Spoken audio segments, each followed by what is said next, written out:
유라시아와 북극을 잇는 북극 항로까지 세계를 향한 거침없는 도약.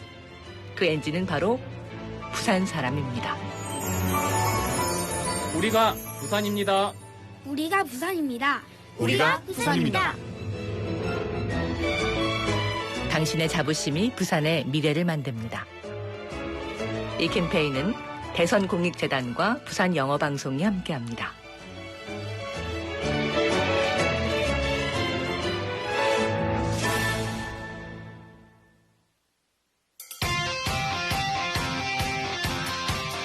All-Star English Level Up, Live and Vibes. 감성 라이브. 부산의 목소리가 세계로 간다. From Busan to the world. R&B 황제 김조한과 부산 대표 3인조 감성 발라더 순순이가 드디어 만났어요. 세계에 도전하는 부산의 진짜 목소리를 들어보세요. Level up your English, sing along, and vibe with us live. Our brand new BFM digital studio is waiting for you. 팝송으로 영어 레벨업하고 감성 라이브도 함께 즐겨요. 자세한 내용은 부산영어방송 홈페이지에서 확인하세요. 선착순이니까 얼른 신청하시고요. Check the website for details. First come, first serve. So hurry and sign up. 우리 BFM 디지털 스튜디오에서 만나요.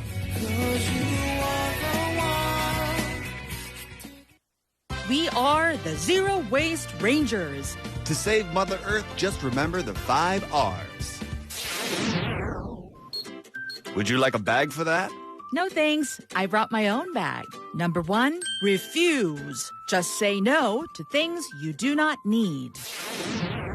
This shirt is so out of style. Why not take it to a flea market? Number 2, reduce. Buy only what you need and share with your neighbors.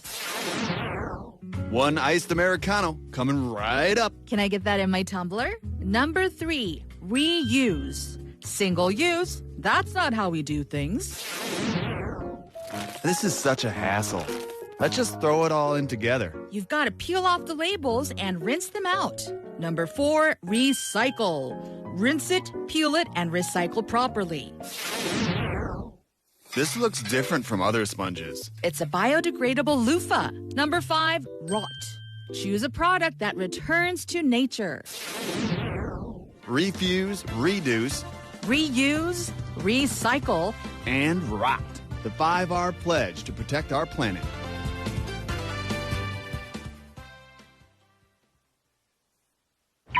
Stuck in traffic again. No parking spaces anywhere. All I've done is drive. And I'm already completely drained. Maybe I'll skip the drive today. Instead of driving, every ride is my time. Put on my headphones, catch a quick nap, or simply gaze out the window without a thought. A morning that used to rush by finally feels like my time. Less driving, more living. Take back your time. Public transit is the easiest way to reclaim your day. This campaign is brought to you by BEFM 부산영어방송.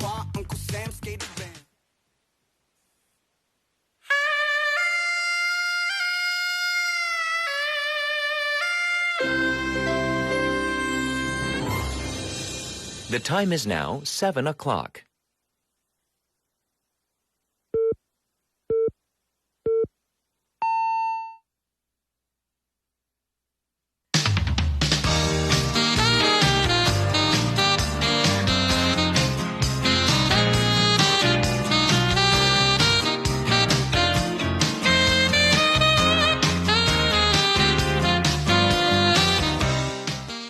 Good morning, wavers. Have you had your morning coffee yet? Well, we all know that coffee is immensely popular here in Korea, ranking among the highest in the world for per capita consumption and cafe density. But did you know that Korea is also a pretty major coffee exporter? So I know that sounds really strange considering that Korea relies entirely on imported beans. but growth is being driven by an expanding domestic market and an advanced roasting industry. So yes, instant coffee, the so-called mixed coffee, those are still king, accounting for 98% of exports. However, roasted coffee exports rose 46.8% year on year in the latest information release. So, by the way, I have a question for you. Can you guess the largest buyer of South Korea's coffee exports? I'm Catherine. This is Morning Wave in Busan on Friday, August 28th on BEFM, 부산영어방송.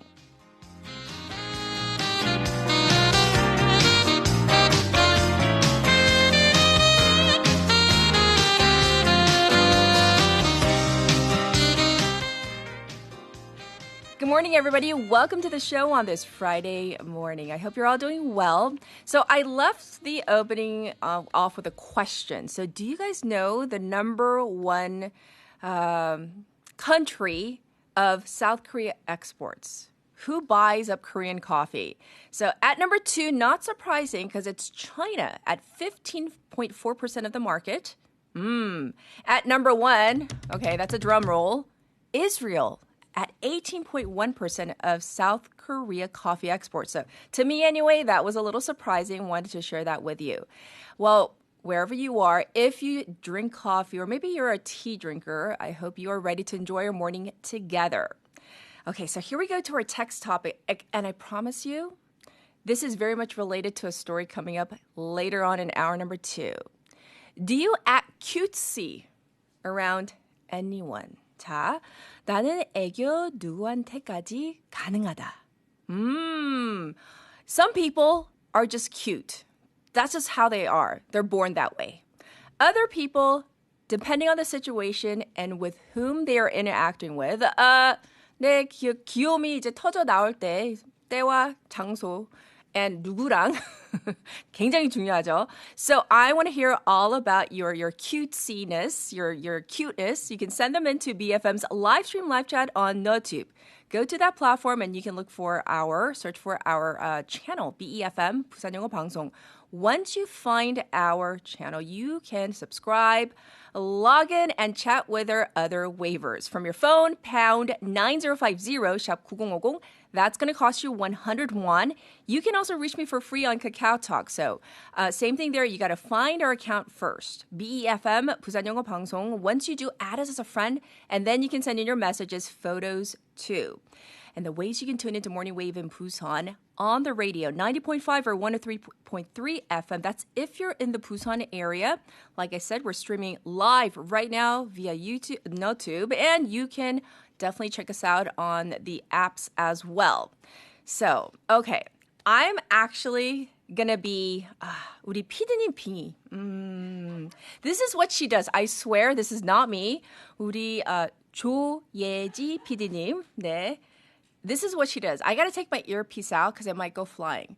우리 피디님 맨날 이래요, 우리. 뭐, when she's always cute, by the way. 근데 이래요. But she does she does a hair flipping, and she does okay. Now that I have thoroughly embarrassed myself, okay, I am a serious Morning Wave and Busan host. 그거는 우리 피디님이 정말 그래요. 머리를 어떻게 잘 이렇게 하는지, like, 제가 하면 여기 디스크 와요. But our Gen Zer PD님, no, she is like the epitome of cuteness. So just wanted to share that. 우리가 PD님 카메라가 있어야 되는데. 네네네. Anyhow, not me. That's our producer. Well, we do have our segments to talk about. The lineup, we have Haley with top stories. That's in hour number 1. At Wa글와글 Tea Time in hour number 2. For our Friday segment, we have Casey coming in. That's in hour number 1. For global affairs, we have Professor Srijan Kumar, who's going to be joining us while An 교수님 is away on business. And for our special interview, allowance. In the US, we call it allowance. In the UK, you might call it pocket money. What should kids be receiving? This is such an important topic. We're going to tackle this in hour number 2. Also, in light of what's been happening with the flash flooding in the Nepal, Tibet, China area, we're going to be connecting with our special correspondent in China. So that's all coming up in hour number 2, and it's now time for Now in Busan.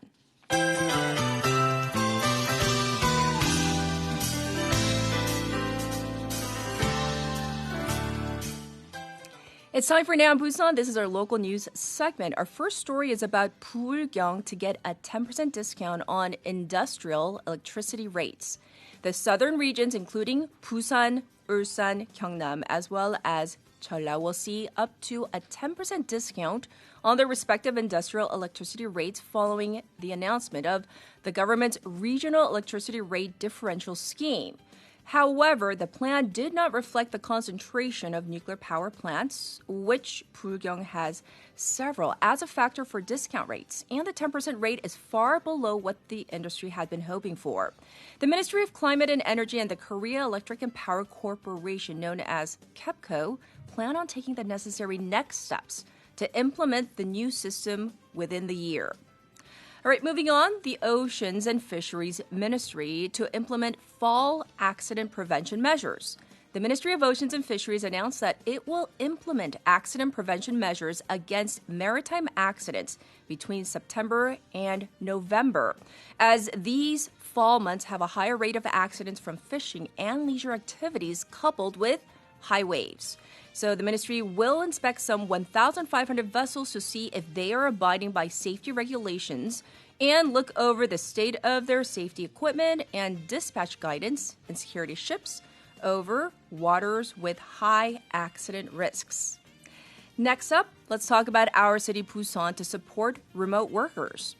Busan City said that its new remote work support program, which connects skilled workers living here in Busan with projects from companies outside the region, showed potential for location-based jobs. So during the pilot program, local talent worked with companies in the Seoul area and also overseas in fields like development, design, and artificial intelligence. This resulted in several success cases, including workers moving to Busan to continue their careers here, so that's definitely good for us as well. And lastly, Busan to host major esports regional final. Busan City and Riot Games Korea announced that the 2026 Valorant Championship Tour Pacific Finals will take place at the Sajik Indoor Gymnasium, and that's going from September 4th to 6th. 12 pro teams from 6 Asia-Pacific nations, including South Korea, Japan, India, Thailand, Singapore, the Philippines, and Indonesia will compete for the trophy. And the event is expected to bring many esports fans here to Busan. And this was Now in Busan.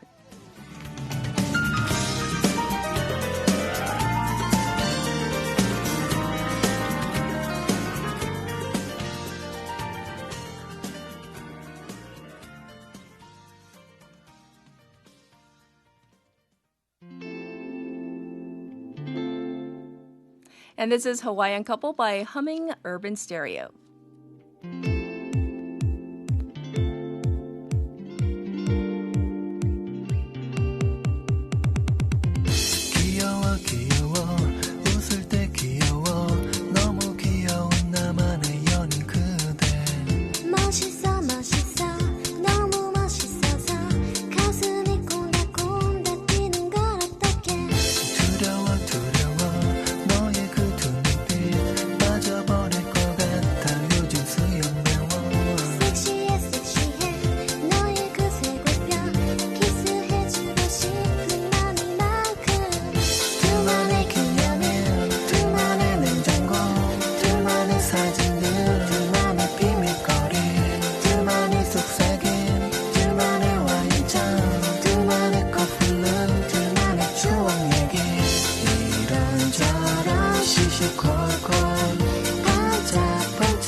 It's time for your traffic report. First up, there's a road closure on Mandok-Santam Expressway going towards Santam. Lane number 2 inside will be closed between 10 a.m. and 4 p.m. today for maintenance. Next up, it's congested on the Dongso overpass from Hangneung Ramp to Kaegum. It's busy on Eulsuk-do-daero from Jangpyeong Underpass to Shinpyeong Jangnim Industrial Complex. It's real slow on Pyeongdo right now from Wondong Ramp to Suyang Tunnel. It's currently 25 degrees Celsius here in Busan, and yes, it is raining. The daytime high will go up to 31 today. Busan City is under a heat wave impact forecast, a heat wave warning, and a tropical night advisory. It's raining across the east coast and the southern regions with a rain front to spread nationwide by the afternoon. Looking ahead to the weekend, it'll be raining on and off tomorrow and Sunday. Still hot with a daytime high expected to go up to 33 degrees on both days. This was your traffic and weather.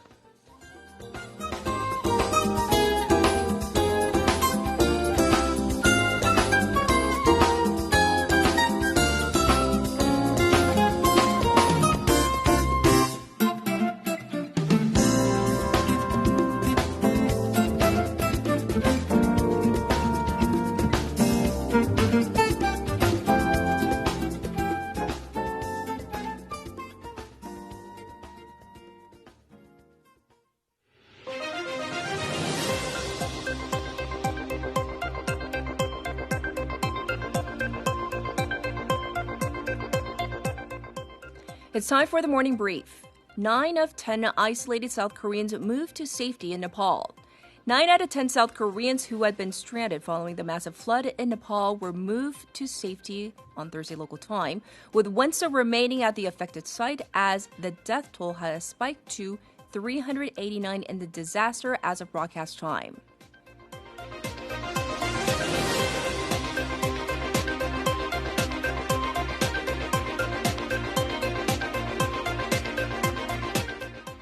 BOK raises key rate for a second consecutive session to 3%.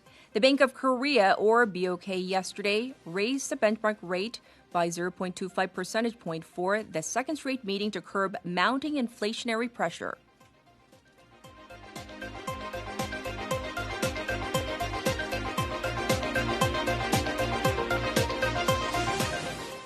Ex-Special Forces commander sentenced to 12 years for martial law rule. Former Army Special Forces Commander Kim Hyun-tae was sentenced to 12 years in prison for helping seal off the National Assembly compound during former President Yoon Suk-yeol's imposition of martial law.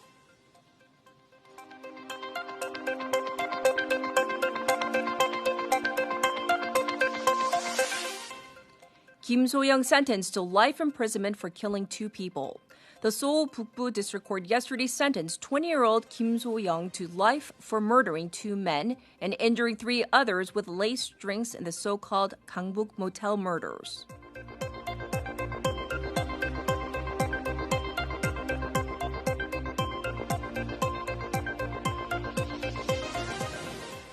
Iran preparing a list of conditions to open Hormuz. Tehran is preparing a list of its conditions to open the Strait of Hormuz upon request from mediators, said Iran's Supreme National Security Council, Mohsen Rezai, adding the conditions include ending the war in the region. This was the Morning Brief.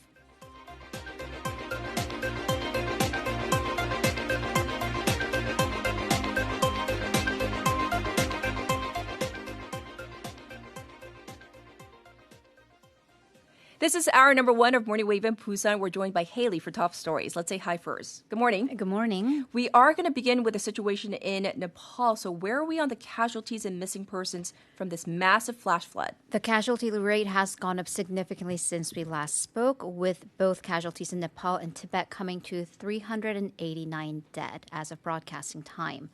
The number of missing persons has also gone up to almost 1,400, with about half of them, 700 of them, being foreigners, including hundreds of tourists from India, the U.S., Britain, Australia, and Canada, as this area was a major hiking spot and a pilgrimage site. Rescue work is ongoing to search for survivors after this flash flood destroyed homes and buildings and swept away roads and bridges. Yes, so that is the status of things right now. What about the 9 missing South Korean nationals? They are unfortunately still missing. And then on the other side, 9 out of the 10 evacuated but stranded Koreans have been moved to a safe location. They are Tucson Air Mobility employees, and they were moved there via multiple Nepalese military helicopter trips. There were apparently 19 of them were at the dorms and offices of this hydraulic power plant that they were working on. The property was apparently on lower ground, and those who did make it were in the dorm, which was on relatively higher ground. Right. According to an official from the South Korean Foreign Ministry, most of the power plant has been swept away and destroyed, and the building that the 9 missing persons were reportedly last seen in is also known to have been swept away into water. Well, South Korea has dispatched an emergency response team. It has. So an 11-person government rapid response team has been dispatched, and they arrived in Kathmandu yesterday. The team is comprised of 4 officials from the Foreign Ministry, 5 firefighters, and 2 police officers. And Foreign Minister Cho Hyun asked his Nepalese counterpart to actively support in the search and rescue of the 9 missing South Koreans. In fact, Cho at Parliament yesterday hinted that South Korea could send an additional team of rescue workers, telling the parliamentarians that if the country were to do that, it would need to send dozens of people. Also, the foreign minister said that an average of 20,000 South Korean tourists visit Nepal annually. So the foreign ministry is confirming if there are any other affected Korean nationals. All right. And of course, as we get reports on this, and later on in hour number 2, we'll have a special correspondent reporting on this. But in terms of experts, what are they saying of further risks? Further risks are definitely there. First, with the rescue efforts, the Tibet area is expected to see 3 additional days of rain, and that could definitely make rescue efforts difficult. On top of that, the authorities are warning of a continuing danger and have asked residents and rescuers to stay away from a swelling lake that has formed at a flood site. Chinese authorities said that a barrier lake at the confluence or the joining point of 2 local rivers has been overflowing and could burst. Yes, and this flood happened without a single drop of rain, at least recently, right? Right, so that's been what's been causing some confusion initially with the Nepalese government and the U.S. Geological Survey, the USGS, saying that this was a glacial collapse, a glacial avalanche, and at least it was partially exacerbated by a landslide or an avalanche that blocked the flow of the river that then burst open. So hydrological observations, the water observations, indicate that the flood's flow rate and volume, these were extraordinary because the water level in the river rose by 9 meters in a matter of 30 minutes. And also in a different river, it rose by 7 meters in the same period, thus the buildup of pressure. And experts say actually climate change could have played a part and could further increase the risk of these types of large-scale disasters. Because experts analyze that the rate of glaciers melting in the Himalayas where this disaster happened has over doubled in the 21st century. Indeed. Thank you for reporting on the latest here. We are going to move on for now. The Bank of Korea, or BOK, has raised the benchmark interest rate again. They did this yesterday. That's right. So coming back to a domestic story, the BOK raised the key interest rate by a quarter percentage point, 0.25% again, marking a second consecutive rate hike. That means that the benchmark borrowing or the lending rate is now at 3% flat. Actually, we do need to look at the second consecutive time mark because this is the first time in 3 years and 7 months that the central bank has raised the rate twice in a row and only the 4th time ever that this has happened. So it's quite rare. Yes, and what was the reason for this hike? Inflation was the absolute top reason because either the BOK is trying to get growth going by lowering the rates or top or cap inflation by raising the rate. So they're trying to preemptively get a hold on inflation as evidenced by this rare double hike. Because if you've noticed, the Korean economy, at least on the macro side, has taken quite a turn recently. Because just last year and the year before, the country was struggling with the fallout from martial law, the domestic political instability, Right. U.S. tariff shock, and then the downturn in the domestic construction market, dragging down demand. Right. And that, in the last year, led to 8 consecutive rate freezes. Right, but that's taken a turn this year. It has because enter the semiconductors, AI and chips, the upcycle and semiconductor exports flip the economy. Right. So the BOK expects strong growth to continue until next year, meaning that with growth on track, the biggest concern is inflation. Because if interest rates are too low, then people could spend more money, but then that can raise prices. Also, some unstable matters are still ongoing with the war in the Middle East, showing no signs of letting up anytime soon. Right. That could affect fuel prices, while fuel prices affect pretty much everything price side. So therefore, the BOK is raising the rates to keep inflation stable, or at least try to. As a matter of fact, the new BOK governor, Shin Han-song, has been emphasizing inflation control as his core goal since taking office in April. That's right. While we're on the topic of central banks and monetary policy, an annual economic policy symposium has opened. And we are going to the U.S. for this next story for Jackson Hole. This is a Jackson Hole Fed meeting. It's an annual global economic symposium that's hosted by the U.S. Federal Reserve in Kansas City and Jackson Hole, Wyoming. This is a 2-day event that's been organized by the Fed Kansas City since the 70s and has historically been considered as one of the most established central bank events worldwide. Yes. And here, heads of not only U.S., but all major central banks and economists gather, and they discuss interest rates and basic monetary policy. Yes. Do we know what's on the agenda this year? We do. So the participants this year will discuss the implications of modern digital payment infrastructure for conventional banking and adapting policies to developing financial innovations. Yes, and the most anticipated aspect, however, is the speech by Fed Chair Kevin Warsh. Because what we want to know is what's going to happen with the U.S. interest Right. rate. And that hint might come at 8 a.m. Friday local time, or that will be 11 p.m. Korea time. And this is important because it is the first speech since Warsh has taken office as the chair of the Federal Reserves.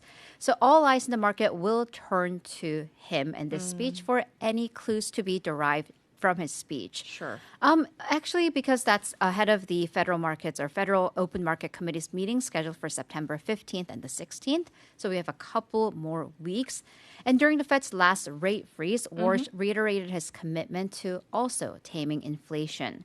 Also for him, this will be his major policy test after what some have said a honeymoon period, because he, unlike his predecessor, has erred more on ambiguity. So he hasn't been very outright in where his policy direction is headed. And that has been received to mixed receptions because some have actually criticized this ambiguity or lack of clarity as triggering market uncertainty. I see. All right, we're going to move on and talk about Coupang. Coupang has been under a Fair Trade Commission and FTC investigation, but it has suddenly refused to cooperate and even filed for this investigation to be withdrawn. It has. So a sudden change in attitude in this e-commerce giant Coupang case. So Coupang has been under multiple investigations by the FTC, also the PIPC, the Personal Information Protection Commission. We're going to go to the FTC aspect of it. This is on the allegations that it passed the cost of basically discounts, price matching coupons to suppliers. So to that end, the FTC has been conducting an investigation, and they were due to make an investigation on site for Coupang on August 19th to verify these allegations. Yes, but apparently Coupang refused the investigation. It basically refused to cooperate and let inspectors in. The reasoning being that the FTC did not apparently submit a written notice 7 days prior to the inspection. However, there's a difference in opinion on the legality here. Okay. Coupang stated that they have cooperated with legitimate on-site investigations since January of this year, and that they're seeking the court's judgment on the legality of this investigation of there not having been a written notice. Well, the FTC says that this case actually falls under exceptions to the notification obligation. And then the FTC tried 4 times to conduct the said inspection, but failed to do so. Okay. And Coupang, as you said, also filed for a suit to basically withdraw or cancel that investigation altogether and has filed for an injunction. All right, so we can only guess, but what might be one of the main reasons why Coupang has had this sudden change of attitude? Right, so we're just speculating, and I'm citing pundits and experts, but they may be entitled to do so with the U.S. backing it up. Recently, some American lawmakers, and including the House Legislative and Judiciary Committee, they've been arguing that the South Korean government has been discriminating against U.S. companies, including and really namely Coupang. And they see these FTC and the PIPC investigations as attacks on American firms. So what is the FTC doing, or what can it do? Well, yeah, right. What can it do? Well, Yes. the FTC is saying that it's going to make full responses, saying that this is unprecedented, but it can order up to 200 million won or 2억 won in penalties for this refusal to cooperate, but that's pretty much all it can do, it seems. All right. Well, that's the latest on the Coupang story. Up next, so starting in the fall, which is pretty soon, the fares for inner city buses are going to go up. Right. I mean, weather-wise, I don't know how soon that's going to be, but calendar-wise, October 1st. The prices of inner city buses, that's 시외버스, and express buses, 고속버스, will go up by 9% respectively. And this is the first time in 3 years that the bus fares will go up. 9%. Why are the fares going up? The Land Ministry cited rising prices and labor costs. So it said the business operations and conditions for the bus industry, they've been worsening, leaving them with no choice but to raise the fares. It's actually still had the residual impact from COVID-19 because back then people just didn't really travel or take the buses, and that's led to reduced demand, and that's really never recovered apparently. In fact, looking at the number of passengers on intercity buses went from 540,000 per day in 2019, pretty much halved last year to 270,000. The number of passengers on express buses fell by 30% as well. Sure. But then since then, in the last 6 years, we've also seen a higher cost in terms of fuel, definitely, also labor. Right. So the ministry said that the fare hike was necessary because any worsening of revenue for the bus companies could lead them to further cut routes or even shut down.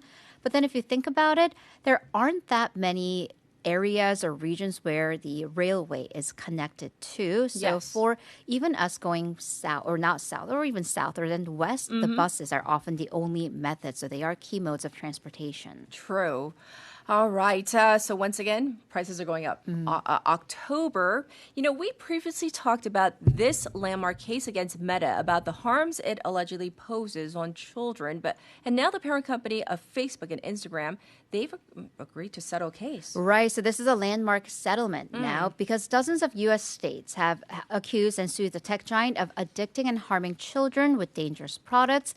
And that suit started last week. We covered that in California, and states were suing Meta for $1.36 trillion. Right. And now they've settled the case. Happy, Meta has been forced to do so really for the first time to change its key features of social media experience for everyday users. So what has it admitted to and what has it denied? So basically, the allegations were that Meta, via Instagram and Facebook, deliberately designed addictive products that hooked young people. And that kind of seemed to have been Mark Zuckerberg's plans to really get young users and have them stay. And that's unfortunately, though, led to some mental health issues, including anxiety, depression, and even suicide. The states additionally claimed that social media company regularly collected data on children under the age of 13 without parental permission, and that would have been in violation of federal and state laws. And as a part of the settlement, though, the company does deny wrongdoing.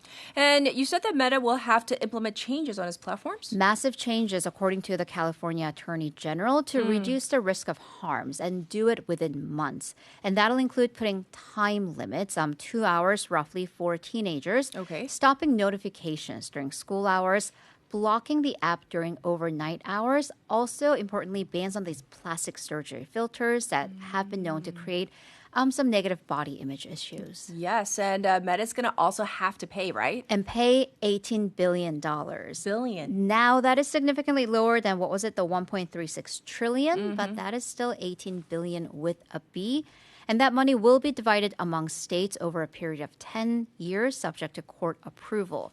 differing levels, California would receive between 1.5 and 2.1 billion, as opposed to Colorado's $615 million.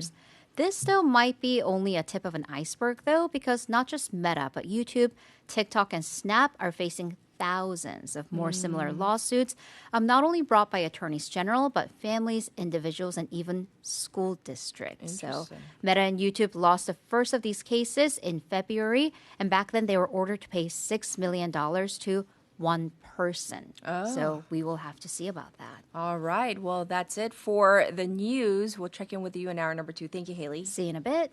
All right. We are due for another song break. Here it is. I Knew It. I Knew You by Taylor Swift.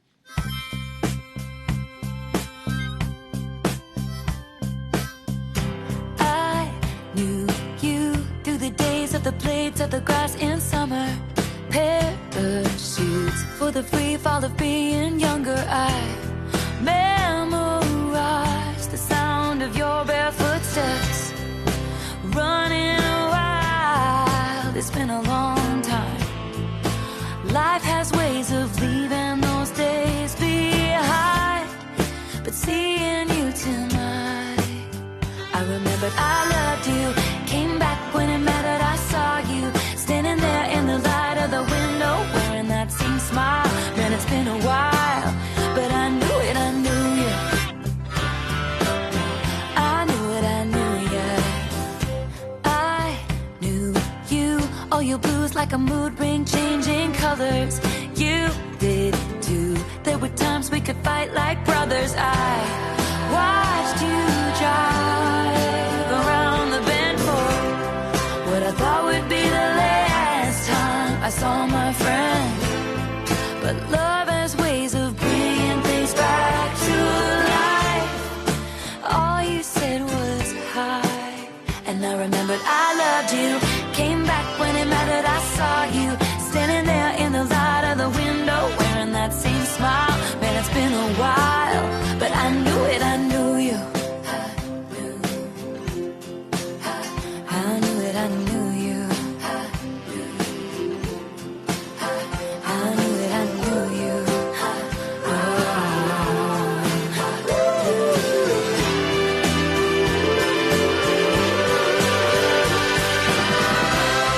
All the rivers I cried when we said goodbye, wondering if I'd made it up in my mind. And now you look me in the eye, and you told me I loved you. Came back when it mattered, I saw you standing there in the light of the window, wearing that same smile. Yeah, it's been a while. Oh, wearing that same smile. Man, it's been a while. Wearing that same smile. Man, it's been a while, but I knew it, I knew you. I knew it, I knew you. Well, that same smile. I knew it, I knew you. I knew it, I knew you. I knew it. Good morning. Good morning. 굿모닝입니다. Good morning. 좋은 아침입니다.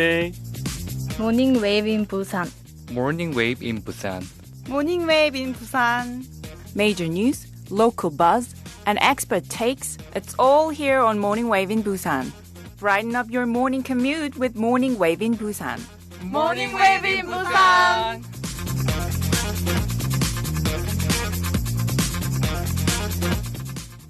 All right, waivers, I've been looking at your responses to our text topic. Do you act cutesy with anyone? 귀여움, 애교 그런 거 누구한테 어디까지 하시는지. We have a message from The Moon is Right 님. Oh, I like your username. Who says, my act of charming is only for my baby. So do you mean baby like 아기, like real baby? Or do you mean like, hey, babe? Casey's looking at me and he's cringing. Like, what kind of baby가 정말 달라요, right? Casey's here for Foreign Press Highlights. Do you ever call your honey or your wife honey or babe, or what do you call her? No. What do you call her then? Hey, you. No, I'm kidding. I'm kidding. Hey, you. Oh, geez. What do I... this is so sad. What? What do you call her? Ever since we had kids, I call her mommy. I know, but... that is such a... You hate that. I know. Mommy? Because... 그건 좀... I don't like it either. But mommy? it just became like the thing to say because everybody says it at home. Well, no, actually the kids say Ask me what my husband calls me. See, that was such a loaded question. Go ahead. Ask me, okay. Sorry, no. Okay. What does your husband call you? Okay, there are a couple. So he calls me Kat.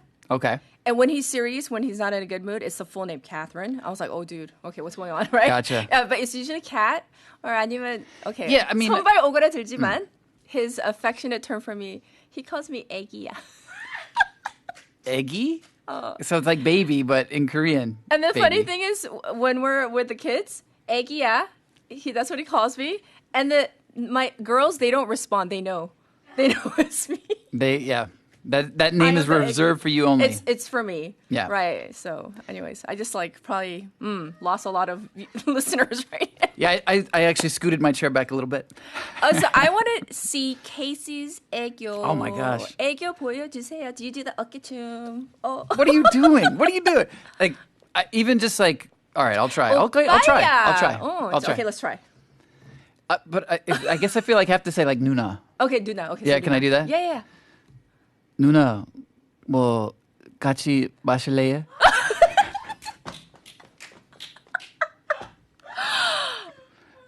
I don't know. That hurt me too. That hurt me too. Okay, did I hear correctly? Okay, my earpiece is back in. I didn't even know what to ask because I've like never used that. You don't. So it's like, you don't. Shall we drink really? together? Yeah, I don't know. Like, what do you say to Nuna? I don't know. Think 모르죠. about that. 밥이나 술 잘 사주는 누나면 뭐 애교 부를 수 있죠. All right, we got to jump into. We could do this for the next 20 minutes. I can't. You can't? cannot, Okay. So, what is our first story? It's about Korea, but from the perspective of a foreign outlet. So, what are we talking about? Okay, this is this is about Korea, and this is okay. Let me set this up a little bit. Okay. Did you ever play any youth sports? Youth sports? Yeah. Like lessons, yes. Oh, but not like on a team? Not like on a team. Okay. It was like solo sports, like okay, gymnastics, ice figure skating, and golf. So that's not like a. You sound very sport. talented. I did many lessons. Yeah. Oh, okay. It wasn't like you were enjoying it. It sounds like. Yeah. I see. It was forced. Okay. Tiger mom. Okay, but gotcha. why are we talking about this? Well, actually, I was in baseball from like elementary school to about middle school. I was a card-carrying member of the Little League. Ooh. Literally, they made us like these cards that, like, ooh, I'm a star. So I was really surprised to see this headline, and this is reported in a couple outlets. Okay. South Korea players accused of unethical behavior during Little League World Series. Oh, no. I haven't heard about this story. What's going on? Okay, so... First of all, how old are we talking about? That's kind of good to like start with because, when you hear unethical, you're like, oh, dear. So we're talking about kids that are 10 to 12 years old. And this is according to USA Today because this is reported in many outlets. But so every player in this series must be 10 to 12 years old. Are you ready to get into the details of this world? It's like this. We're getting a peek behind the curtain here. Okay, here we go. So, according to the league, they totally ignore a player's birthday during the season. There's one date that they focus on, August 31st, and how old a player would be at that age or that date. That is called league age, and it decides who's eligible. Oh. So, if a player turns 13 on August 30th of that year, they're ineligible. They cannot be in the Little League. Okay. If the player turns 13 on September 1st, they're eligible. You follow me? What about 31st? Okay. I'm so confused. Me too. Okay, but there's a reason behind all this. Okay. This has been in place, this August 31st cutoff has been in place since the 2018 season, since, as they say in the article, eligibility has produced the worst scandals in the sport. Oh, so basically, were they trying to send in older players? You got it. Disguise it. Oh. And not even like disguise because they would just kind of like work it out according to like what the player's birthday was. Oh, cool, you're in. You stay another year. Like, that kind of stuff. Okay. So just to give you a heads up, the Little League is no stranger to controversy. Oh, yeah. They take it real seriously, though. That's why. That's it. Yeah. And so the South Korean team, however, they weren't trying to cheat the age rules. They weren't? No, it wasn't that. But just to give you like a background, like, there are controversies from time to time. Oh, yeah. Yes. Are you familiar with bunting? Bunting, This is not egyo. Bunting is not 애교. Bunting Oh, 애교 geez. 아니에요? Okay. So you're talking about like you have a bat. Yeah. But instead of swinging it, Right. you bunt it. Like Yeah. yeah. It's like a half hit. Like Yeah. you kind of put the bat On out in front purpose. of... Right. Just to make some contact. A little bit. On purpose is kind of the key word there. So the South Korean players during this particular series this year, they would often show bunt. What is which, show bunt? It means they were kind of like putting their bat out like they were going to bunt. And once the pitcher throws the ball, They would do full swing? take it back, right? Oh. So that was the idea was they're trying to distract the pitcher and kind of like hope, the pitcher's going to pitch one way and often perhaps not a strike. Because if they throw a strike, it would Right. go right into the bat, right? Okay. And that Are they coming up with ideas themselves, or That's what I wanted to ask. Is this all about like adults and coaching that just is questionable? Right? Yeah. It's not like the kids are like, guys, huddle around. I've got an idea today. No, this is obviously like the coaches have been coaching them to do this, right? Okay. So did it even work? Apparently, yeah. Apparently it did work some of the time. But it didn't help in the long run. And that was like the big news this week because the South Korean team was eliminated on Tuesday. Right. They lost to Canada 5-1. Okay. Big upset because Canada was like the underdog of the series. Really? So this was all for naught. So like bad public image plus not winning anyway. yeah. What were people commenting? What were they saying online? It was focusing on the bunt thing. It was like, I guess South Korea should have been more focused on getting runs instead of trying to bunt at every at-bat. Ouch. Which even if that's not the case, it was every at-bat. It appeared It so. appeared. It was significant enough. Right. The South Korea bunt dance is so unethical. Why are South Korea showing bunt every pitch? And does South Korea do anything besides bunt? So That's it's a like, bad look. That is a bad look. I mean, marring the image of the country. Right. Well, does it help the team in any way by bunting like this? Here's the argument. It doesn't benefit the players that are doing it. Their skill Right. development. It's not because they're not focused on like watching the pitcher, Right. Like which is a big skill behind hitting a baseball. Reading the pitch. Right, exactly. Right. So it's kind of stunting their growth as they develop and get older because the pitchers are going to get better too. True. So like once they get to high school age, the pitchers have better control. So they're kind of like wasting their time on this strategy that's not going to work forever. Right. And they said this is kind of like there's a parallel in youth basketball. Are you familiar with pressing? Oh, yeah. My Okay. son went through the whole Korean elite system here. Oh, gosh. So have you noticed I've been like to every game. so you've probably seen this when Yeah. like a stronger team presses the weaker team, Yeah. pushes their defense hard on them so they can't do anything. Right. What's the purpose of that? They're basically taking advantage of this weaker team to run up the score and win the game. Exactly. And that really disadvantages the winning team and the losing team because neither one's really developed any skills. So yes, the argument is don't do it. Yes. Okay. So, There you go. any other comments? I mean, I don't know. Winning is important in sports because, there's always, a winner and a non-winner. Oh, yeah. Yes. Right. And actually, there was another article related to this exact game that came out this week talking about how important winning is. So it's not just about the kids. Apparently, winning is so serious that the brand manager of an offshore, that was very Long Island coming out, offshore sports book in the United States, they said last week that more users were betting on this South Korea-Canada Little League game than Major League Baseball. So now the U.S. Congress is looking into this.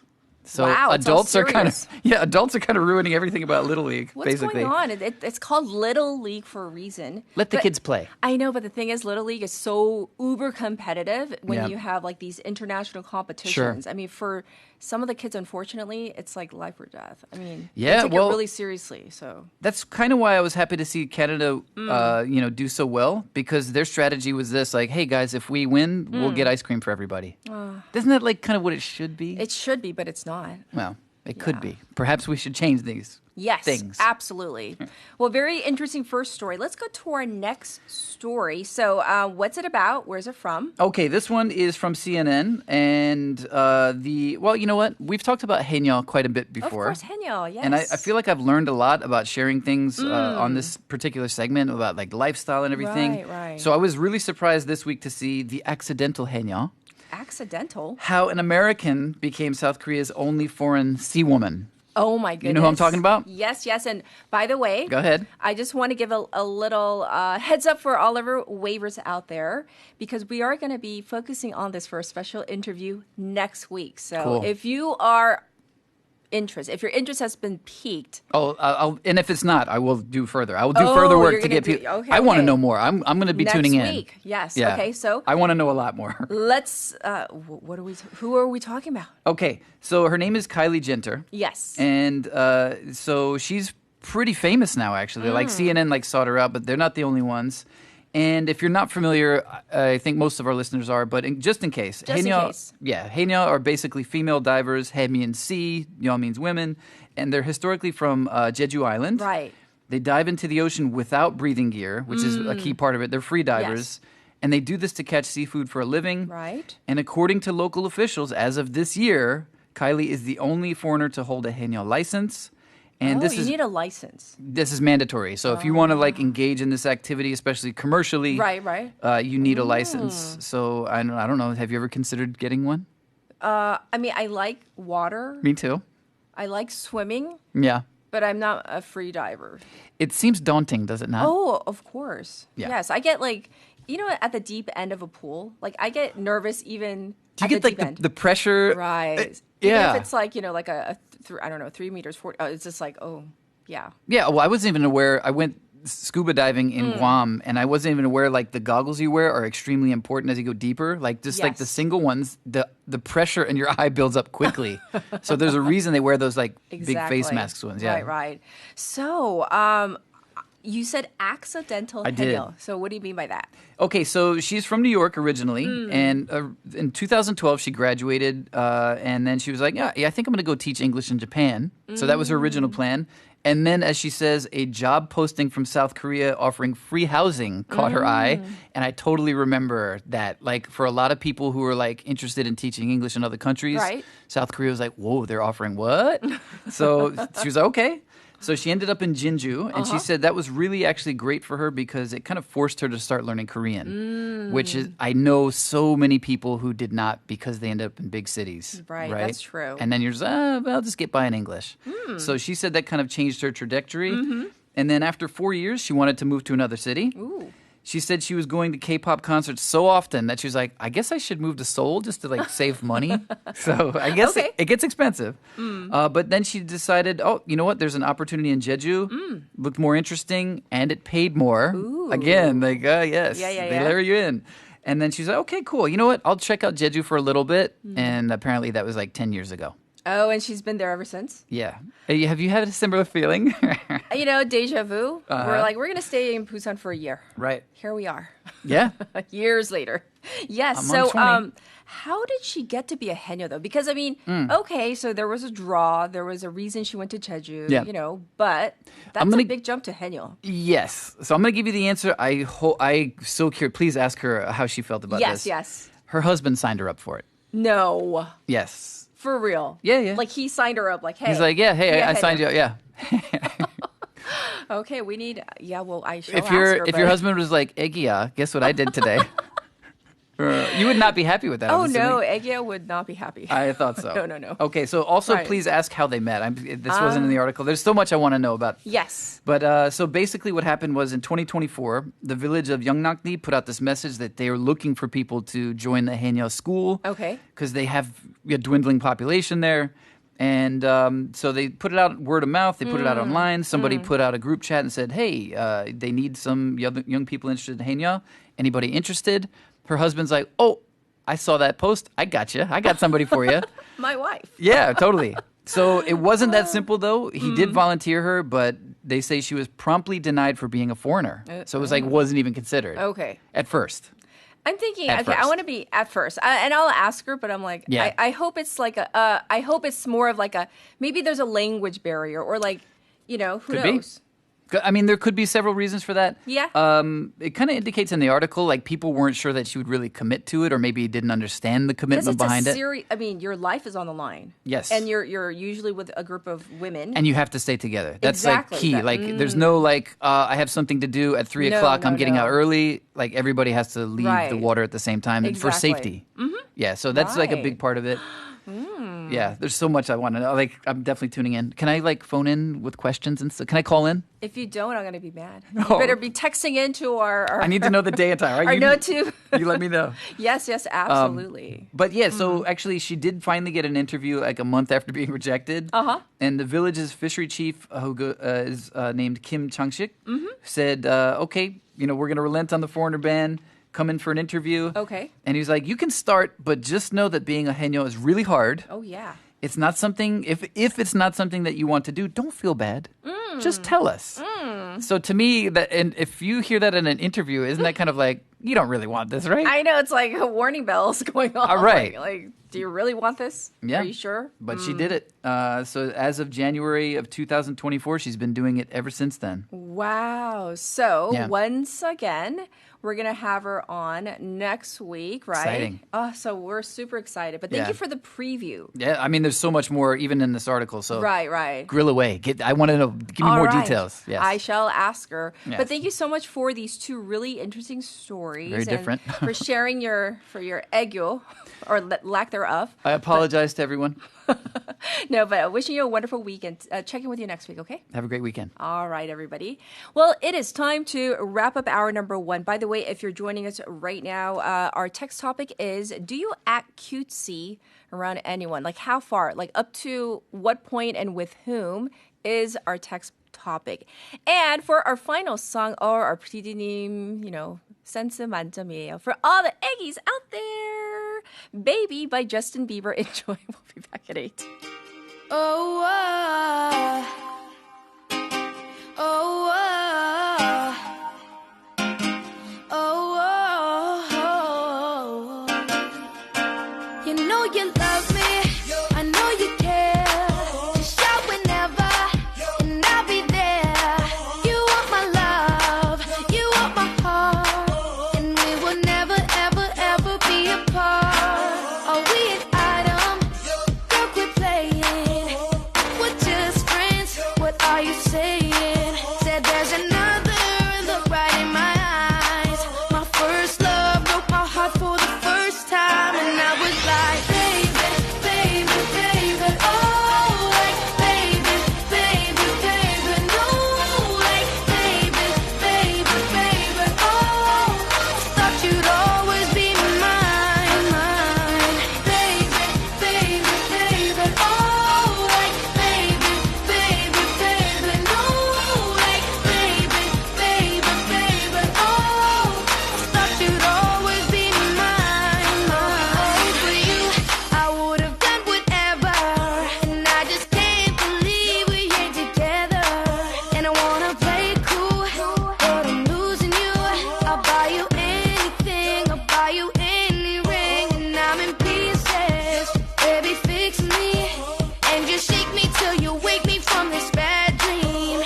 I'm going down, down, down, down, and I just can't believe my first love won't be around, and I'm like, baby, baby, baby, oh, like, baby, baby, baby, no, like, baby, baby, baby, oh, thought you'd always be mine, baby, baby, baby, oh, like, baby, baby, baby, no, like, baby, baby, baby, oh, thought you'd always be mine. Luda. When I was 13, I had my first love. There was nobody that compared to my baby, and nobody came between us or could ever come above. She had me going crazy. Oh, I was starstruck. She woke me up daily. Don't need no Starbucks. She made my heart pound and skip a beat when I see her in the street and at school on the playground. But I really wanna see her on the weekend. She knows she got me dazing, cause she was so amazing. And now my heart is breaking, but I just keep on saying, Baby, baby, oh, like, baby, baby, baby, no, like, baby, baby, baby, oh, thought you'd always be mine, baby, baby, baby, oh, like, baby, baby, baby, no, like, baby, baby, baby, oh, thought you'd always be mine,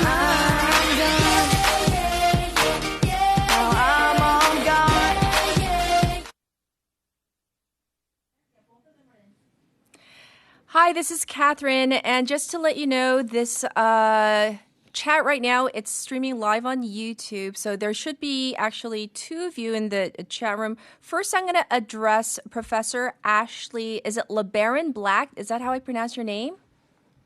Yes, perfect. Okay, great. So what's going to happen, Professor, is at the top of the hour, I have a short news segment that goes on for about 4 minutes. So after our test call, if you could mute your mic and then unmute around 8:03, 8:04. But our producer, she's going to be texting you through the Zoom chat box. So if you could keep your eye on that. And then we're going to check the optics right now. Professor, if you could sit back a little bit away from the camera. Yes, is that better? Yes, perfect. And then can you count from 1 to 5 for us, please? 1, 2, 3, 4, 5. Okay, the sound is really good. That's fine. And then I have a favor. If you could, after our interview, exit as quickly as possible because we have Steve Hatherley, who's our special correspondent in China. He's going to be waiting, and so we have to jump to his interview. So if you could exit, and then as soon as our interview's over, and keep your eye on the chat box, our producer will be texting you throughout. Is that okay? Okay. Yep. Great. Thank you. Okay. Thank you. Steve, are you there? Yeah, I'm here. Good morning. Oh, good morning. I wish we could. Oh, we're meeting on such not great circumstances No, I these know. days. Yeah. So I know. right. So you know the drill. After our first special interview, we're gonna go dive into our special correspondent report, and then let me check with our producer. Everything looks good and sounds good. So you know the drill. Same as before. Is that okay? Mm-hmm. Yep. Sounds good. Hold on a second.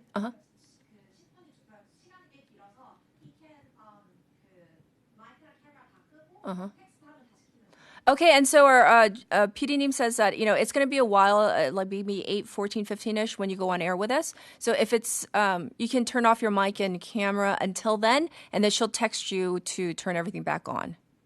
Okay? Okay, cool. Okay, thank you. Okay, talk soon. Yes.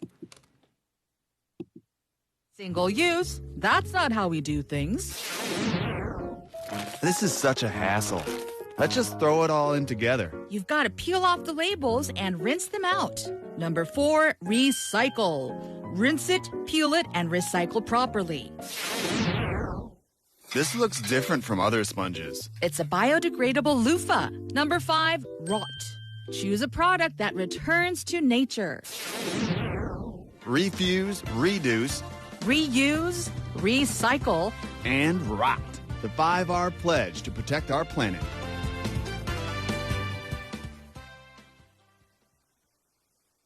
AI는 무엇이든 척척 만들잖아요.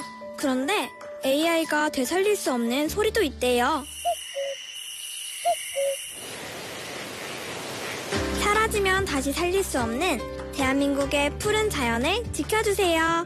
공익광고협의회.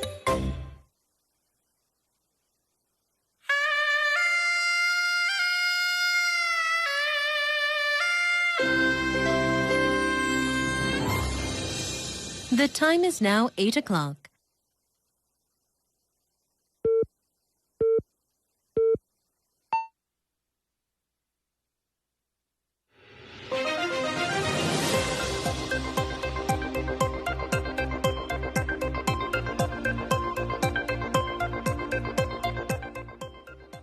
Welcome back, everybody. It's time for 8 o'clock Spotlight News. 9 of 10 isolated South Koreans moved to safety in Nepal.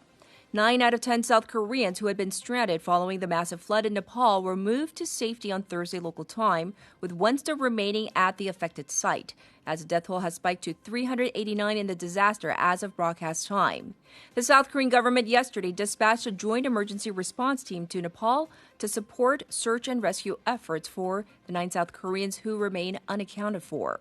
President Lee Jae-myung has ordered for the mobilization of all available resources to rescue the Korean nationals affected by the flood and to ensure the safety of other South Koreans in the affected areas.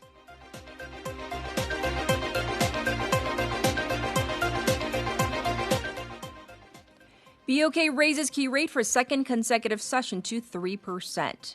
The Bank of Korea, or BOK, yesterday raised the benchmark rate by 0.25 percentage points for the second straight meeting to curb mounting inflationary pressure.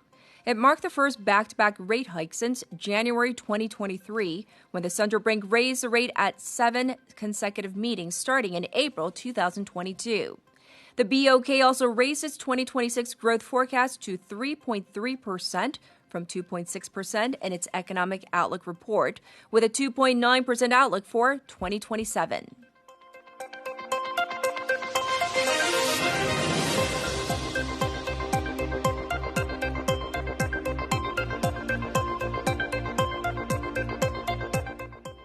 Ex-Special Forces commander sentenced to 12 years for martial law role. Former Army Special Forces Commander Kim Hyun-tae was sentenced to 12 years in prison for helping seal off the National Assembly compound during former President Yoon Suk-yeol's imposition of martial law. Kim is accused of leading troops to break open the National Assembly's windows and shut off power to the building after Yoon declared martial law in December 2024. Brigadier Generals Lee Sang-yeon and Kim Dae-woo were sentenced to 10 and 5 years in prison, respectively, for their involvement in the martial law bid.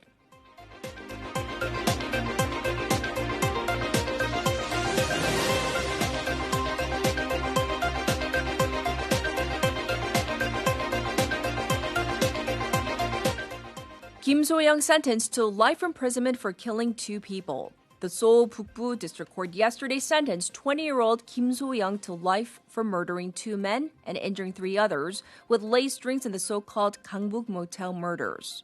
She was also charged with injuring 4 other men using similar methods, but the court acquitted her of harming one of the men.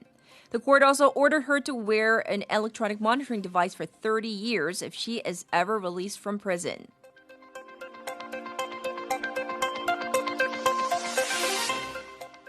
Iran preparing a list of conditions to open Hormuz. Tehran is preparing a list of its conditions to open the Strait of Hormuz upon request from mediators, said Iran's Supreme National Security Council Mohsen Rezai, adding that conditions include ending the war in the region. Rezai said that Iran has agreed to a transit corridor with Oman and that ships could transit through a designated central channel in the strait if the U.S. meets Tehran's conditions. Rezai's statements come as Qatar's prime minister holds talks in Tehran, part of intensified efforts by regional mediators to de-escalate the U.S.-Iran conflict. This was Spotlight News.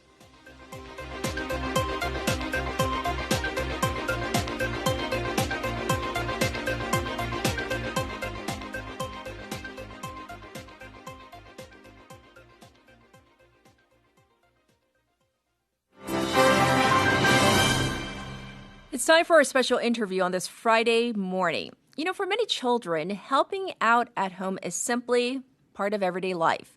Whether that means cleaning their room, taking out the trash, doing dishes, or helping the parent with small errands. But when allowance or pocket money enters the picture, things can become a little complicated. Some parents give children a regular allowance to help them learn how to manage money, while others connect pocket money to chores as a reward. But there's an interesting debate over what children actually learn from this. Does paying children for their work help them develop responsibility and good money habits, or could it change the way they think about helping others? Today, our expert will help us explore this question and offer some practical insight for parents. Joining us is Professor Ashley LeBaron-Black, Assistant Professor of Family Life at Brigham Young University. Hi, thanks for joining us today. Hi, thank you so much. Happy to be here. Yes. Well, to begin, why are household chores and helping out at home important for children's development?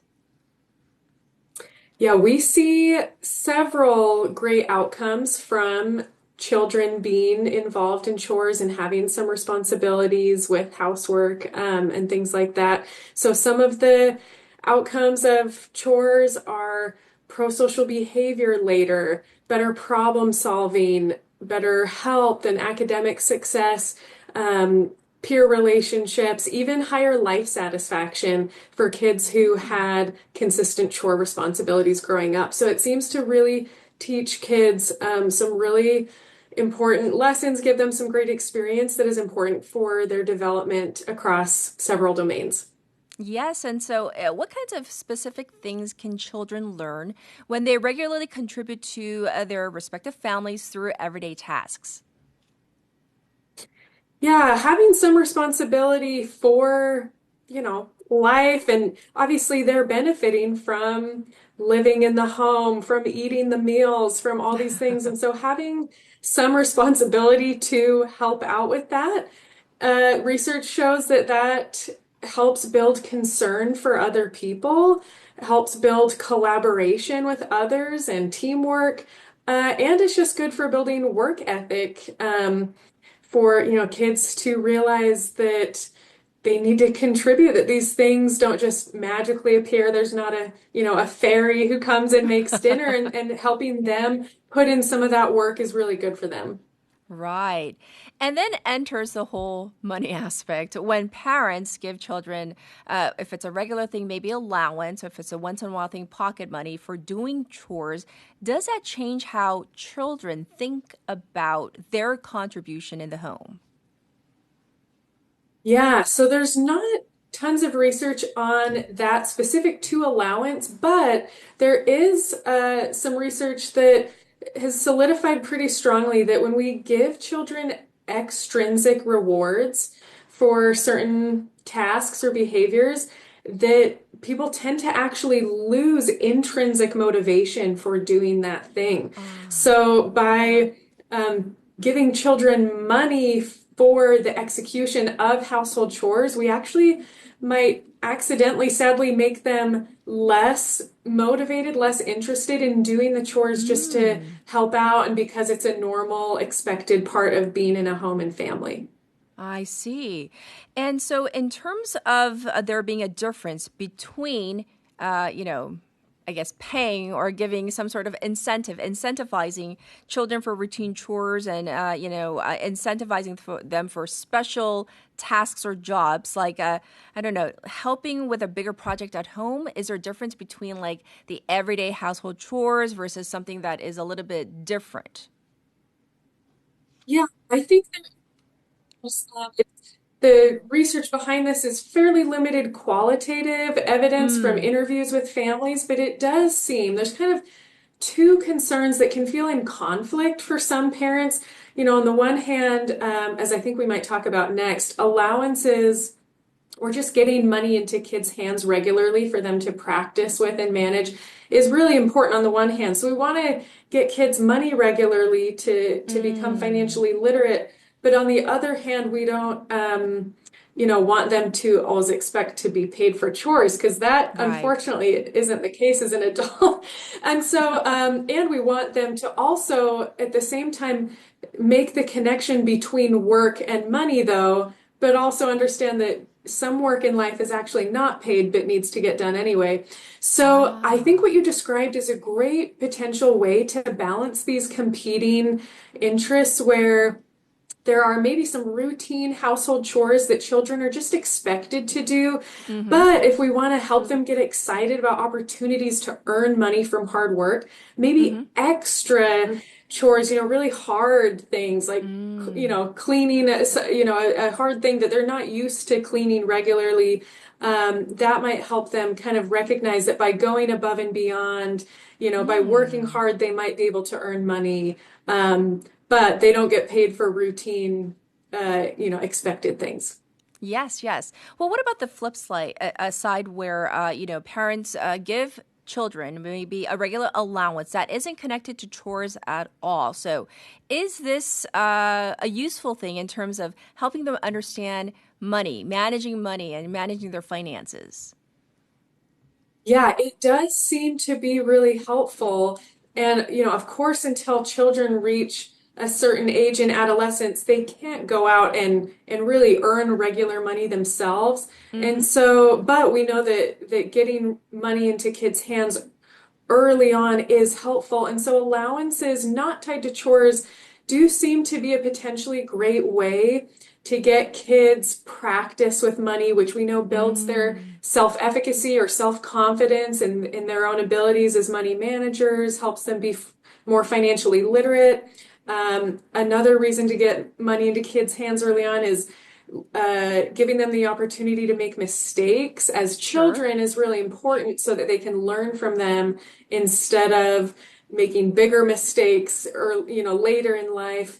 So yeah, that experience is really important, but maybe one thing I would tell parents too, pairing allowances with some age-appropriate level of financial responsibility, I think is really helpful. If allowances are just, extra money for whatever they want, then that might not be as helpful of a learning experience for them as if they get an allowance, but they also know that they have to pay for their own school supplies or maybe, whatever kinds of age-appropriate responsibility we can give them so that, maybe some part of their allowance is just for fun, but some part of it, they actually learn how to budget and make, decisions with limited funds from that.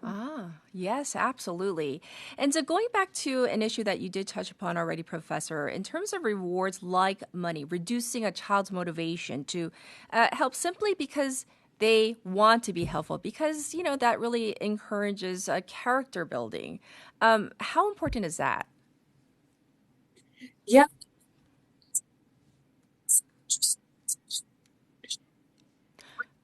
Children actually already intrinsically tend to have a desire to help out with chores and with things at home, often before they're actually helpful. And so not only do we want to, not discourage continued helpfulness as they grow older by, tying money to it, but also I would encourage parents to let children help with chores, even when they're not actually helpful yet, even if they make chores harder at first. By letting them be involved, we can help build their excitement and sense of meaning and purpose with chores instead of, kind of discouraging that too young.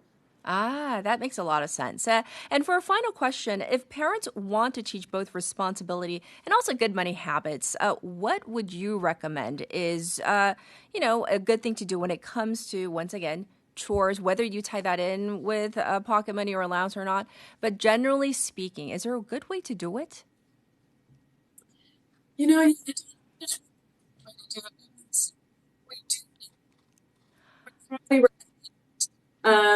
Some kind of allowance that's paired with some level of age-appropriate financial responsibility, and then totally separate from that, having expectations around chores and contributing to the home, and then maybe giving the opportunity for extra money to be earned for certain hard tasks. And then as children, become able as teenagers maybe to get part-time jobs or whatever, that's really helpful experience too that can help them increase their financial responsibility along with, the allowance when they were just little. So yes, absolutely. Well, thank you so much for your insight and for your opinions regarding this very interesting issue that we all have to grapple with. Wishing you the very best. Thanks for this interview, Professor. Thank you so much. Great to be with you.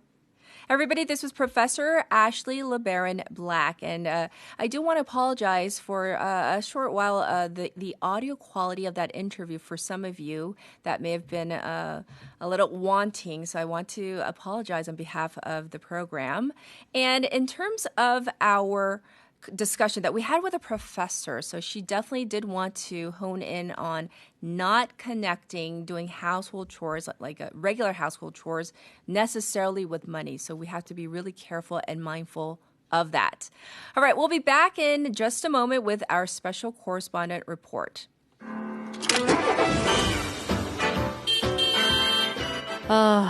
Traffic is so bad. Let's see what's on the radio. Get the latest news and current issues that you need here on Morning Wave in Busan. You're now listening to Morning Wave in Busan with me, Catherine.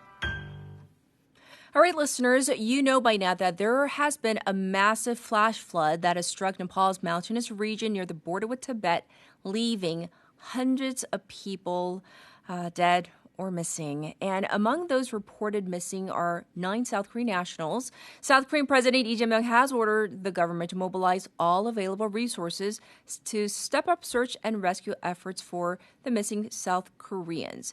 But for the latest, we're going to now connect with our special correspondent, Steve Hatherley from CGTN, that's China Global Television Network, to find out more about the situation on the ground and the ongoing rescue efforts. Let's connect with him right now. Hi, Steve. I wish we were, speaking on better, for a better story. Yeah, good morning, Catherine. Thanks for having me. So this is very much an unfolding disaster on both sides of the Nepal and China border. In Nepal, those flash floods and mudslides, they tore through villages along the local river system. We're a couple of days in now. I'm sure you've seen the video footage. It's absolutely shocking and horrific. It destroyed homes and bridges and roads. And that damage is badly hampering search and rescue efforts. So as of this morning, Nepali police say the death toll is in the high 300s, and the missing persons estimates, those are still being reconciled across different government departments. So you'll see figures ranging from the mid 600s to well over 1,000. But because this is an ongoing, unfolding situation, you'll see different numbers being reported. On the Chinese side, Tibet or the Xizang region, authorities say that 3 people are confirmed dead, 558 remain missing.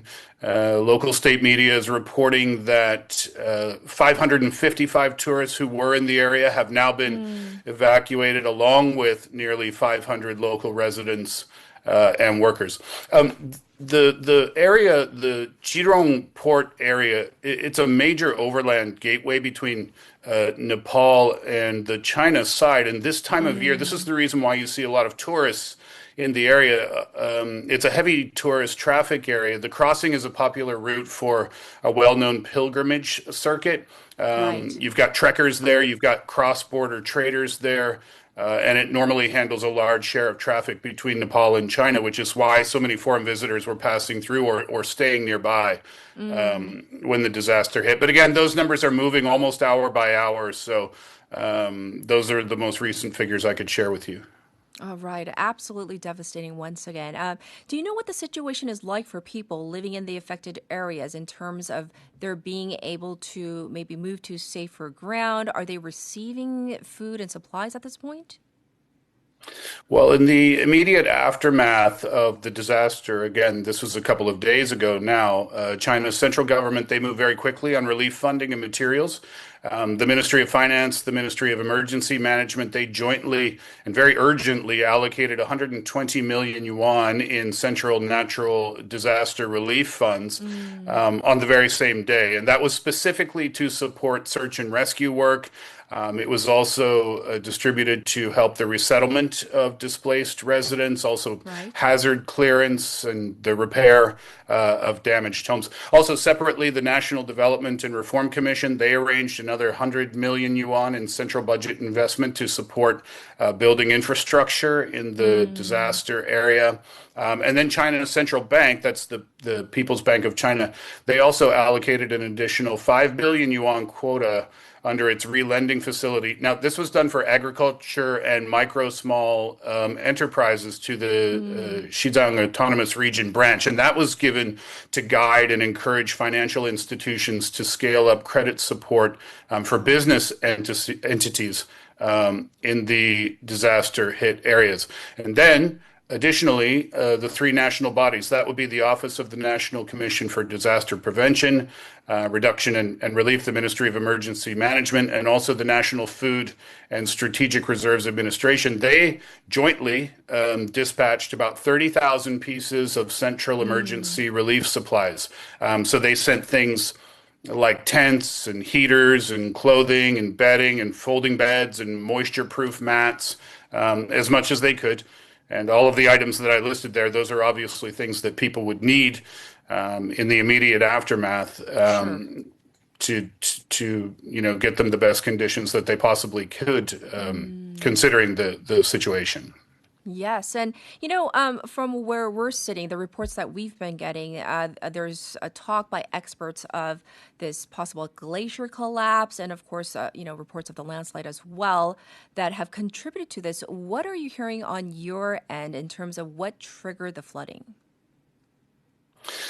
So according to experts with China's Ministry of Natural Resources, this was a high-altitude ice avalanche debris flow event. And the damage caused by this type of event is usually more serious than what you would find in a normal type of flood caused by perhaps a glacier lake outburst. And the reason for that is because you have different types of debris that are being carried in the flow. The ice mass itself fell from an astonishing altitude of roughly 5,200 to 5,500 meters. That's how far the ice mass fell. And then when it landed, it became this deadly high-speed flow and mudslide. The videos, if you've seen the video footage, it looks like something. It looks like something that's CGI from a Hollywood film, like a disaster film. It's really quite astonishing and unbelievable. The speed of it, the ice mass traveled about 20 kilometers in just 7 minutes. And that's when it reached the Jirong border port in the Xizang region.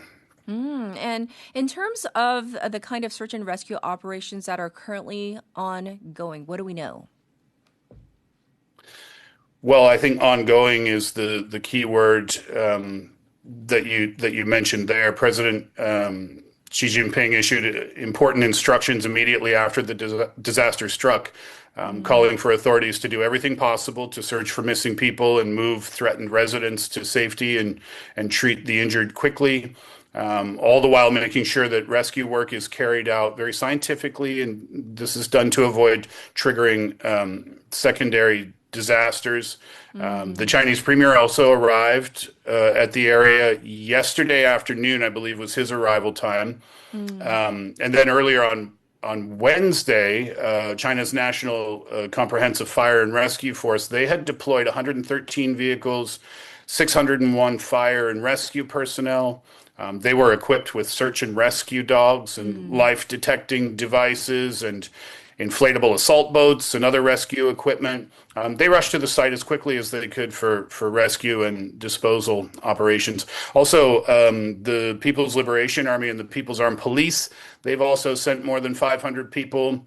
Helicopters have been sent, UAVs have been sent on these rescue missions as well. On the ground, too, that instruction translated into a really large and fast-moving mobilization, and it was done within hours after the disaster. So you had the military and the armed police and the specialized fire and rescue teams bringing everything that they could and doing as much as they could to help people out. So, overall, this has been a really coordinated top-down response right from the very first hours that this happened. And again, everyone's doing exactly what they can. Yes. And finally, do authorities expect there to be more flooding or landslides in the coming days? What are the main concerns right now? Yeah, authorities are doing exactly that. They're warning of more danger. First of all, there's a risk of a second breach from a new landslide dam. So this amount of debris from the original rock and ice avalanche, it's piled up and it's blocked the river. This is what they call, I'm sure you've seen it in the term in different media reports, it's called a barrier lake. And this new debris jam, it could fall again with little to no warning, because this is different from a glacial lake. You can track a glacial lake over time. Right. But when you have one of these barrier lakes, this is very hastily formed debris, and it can breach at a moment's notice. And what that means is that, if you look at your conventional warning systems, well, there's simply no time to react when something like that happens. So that's one of the concerns. And then the other concern is that, this original disaster, it wasn't triggered by rainfall. It was a rock and ice avalanche. But the forecasters, they're warning of rain over the next few days. And the danger of that, of course, is pretty easy to understand because that's going to be hitting slopes that are already loosened and already waterlogged from the original disaster. So that too raises the risk of fresh landslides and mudslides on top of what's already happened. Well, thank you so much for giving us the real feel of what's been happening on the ground with the search and rescue, with the support that's been flooding in and coming in. So thank you so much. And of course, we wish you the very best as well. Thanks for reporting on this, Steve. We appreciate it. Thanks for having me. Everybody, once again, this was Steve Hatherley, our special correspondent. He's at CGTN right now. And we did also want to give you an update. As of broadcast time, there are still 9 South Korean nationals missing because of this flood.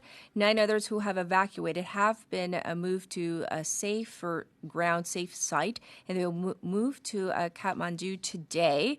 One employee, a supervisor with Busan and Ability, will remain on the scene until all employees are rescued. It's being reported he's with the Korean consul and a consulate employee who are on the scene as well. A government team, as I said earlier, has been dispatched and arrived on the scene yesterday, and they will be assisting Korean nationals there as well. So this was the latest on the catastrophic floods in the Tibet, Nepal area. I'll be back with traffic and weather.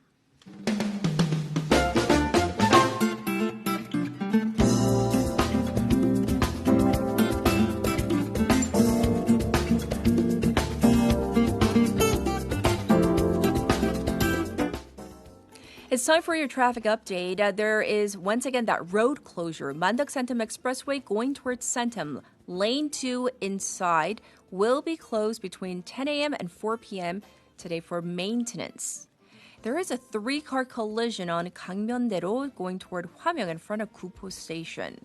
Also, it's congested on the top portion of the Gwangan Bridge, and it is busy from Manduk intersection to Namhae Expressway Deokjeon ramp right now. It's 25 degrees Celsius, and it is raining here in Busan. It's going to go up to 31 today. Busan City is under a heat wave impact forecast, a heat wave warning, and also a tropical night advisory. It is raining across the east coast and southern regions, with the rain front to spread nationwide by this afternoon. Looking ahead to the weekend, it's going to be raining on and off tomorrow and Sunday. Still hot though, with the daytime highs going up to 33 degrees. This was your traffic and weather.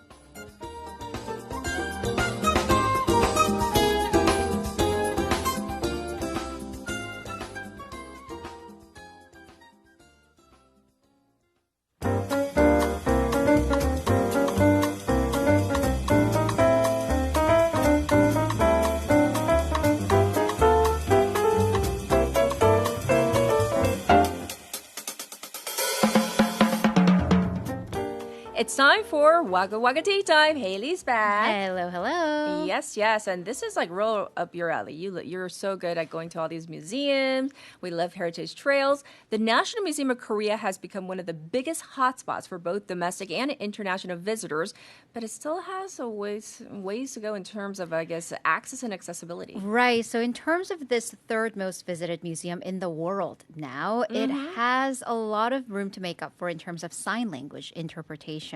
Because the museum does say that it provides braille, 점자, and voice guidance with those who have sight impairments, also for those who have auditory impairments, deaf people, and more sign language. However, for some exhibitions and artifacts, you go there, click the icon, and the AI avatar says, sign language unavailable. Oh. So it's one thing to not have it, but then to say that you have it and but then not have it? Unavailable. Same thing with the mobile service smart exhibitions. So despite the National Museum promoting its digital exhibitions as being barrier-free, unfortunately, that is not true. And according to the museum, it says that of these 6,000 artifacts that are on permanent display, only 5% do have sign language interpretation. 5%. Well, what about the quality of the existing services? That's the second thing, and I think something that we, most of us, can benefit from, because the thing about sign language interpretation is On the contrary to what many people might think, it's not just about the hand gestures. According to those who do use sign language, body language and facial expressions, they kind of form almost a grammatical structure of the language. Okay. However, when you have avatar, mechanical services, that is by definition mechanical. So those who actually use sign language say that all of this may be a result of those who created services not really understanding what sign language is all about and the linguistic difference between the spoken language and sign language. Okay. And experts say that this is despite the Korean Sign Language having equal legal status as the written or the spoken language as the common language in the country. So yeah, definitely a long way to go. And the museum, giving credit or, reasoning, financially, realistically, will it ever be able to have sign language interpretation for all 6,000 of the articles? Probably not. However, they will improve the services in the future. Because 5%. Is 5%. Yes. All right, on to our next story. Oh, Haley. Haley 왔네. Oh, she's ignoring me. What's going on? 예? 뭐요? 누구요? 애기 부린데. 헤일리는 애교 잘 못해. 왜 못해? 아내도 귀여워. 그렇구나. 오케이. 밥 먹기 힘드네요. 먹고 살기. 우리 급한 직업일까요? All right. Can I go now? I know, because this the first hour with Casey, I was like cringe in my head. But okay. The reason for this text topic, there is new research on 애교. There is. So K-pop making waves around the world. Korean 애교, which acting cutesy, talking cutesy, maybe baby talk, is now known around the world. And now there's new academic research published on how the inside of your mouth changes when a grown woman or adult acts like a child. So according to research, and we had this question, what is 애교 in English? Well, there isn't really a single word, but 애교, according to the experts, is a socially recognized childlike speaking style in romantic interactions among adults. So, the whole oppa, all that. So the study examined what's called vowel space modification. All right. This is for demonstrative purposes. Okay, here we go. All right, so when you say 나 귀신 꿈꿨어, act it out with me. So I'm not the only person doing 귀신 꿈꿨어. The inside of your mouth is longer. 귀신 꿈꿨어 is shorter. 한 번만 다시. 아유. 귀신 꿈꿨어 is then you constrict. What? Yeah. So you constrict, you shorten the inside of your mouth, and that's apparently the adults imitating, stylizing childlike speech by mimicking the shorter vocal tracts. Okay, we want the details. Right. So apparently, and they get real scientific about it, the frequency in vowels was about 28 hertz higher. And what's really interesting, animals, because they do not benefit from appearing weaker or smaller. Right. They actually lengthen their vocal tracts and roar, I won't do that, to make themselves look larger and therefore more intimidating. Sure. The opposite for humans, this opposite strategy, to make their voices seem more childish. So is this unique to Korean speech? No, apparently, because in the U.S. in the Western culture we have baby talk, although how that's culturally perceived is vastly so different. Yes. But in there is China's 사자오 culture where you speak cutesy to somebody else. Buriko in Japan, cutesy speaking patterns. So this could be an interesting jumping off point to cultural comparisons. This is really interesting. Yeah. So we're gonna say goodbye to Haley. 안녕. 안녕. 마이클님이 네, 두 분 오늘 밤 꿈에 나오실 것 같아요. 귀신처럼 나오는 거죠? 고생이 많대요. 우리 고생 많습니다. But we love it. But we'll check in with you on Monday. Bye, Haley. Bye. I've never seen Haley blush and be embarrassed because she's willing to do anything and everything for broadcasting. But okay, she's literally blushing right now. 자, 이거 우리 헤일리님이 이 곡 신청. 제가요? 네네네. 많이 고르셨어요? 네. 오빠야. Bye. 신현이와 김루트. Alright. 오빠야. 내가 진짜 좋아하는 사람이 생겨서 혼자 끙끙 앓다가 죽어버릴 것만 같아서 얘기를 한다. 눈앞에 아른아른거리는 잘생긴 얼굴 자꾸 귀에 맴도는 그의 촉촉한 목소리에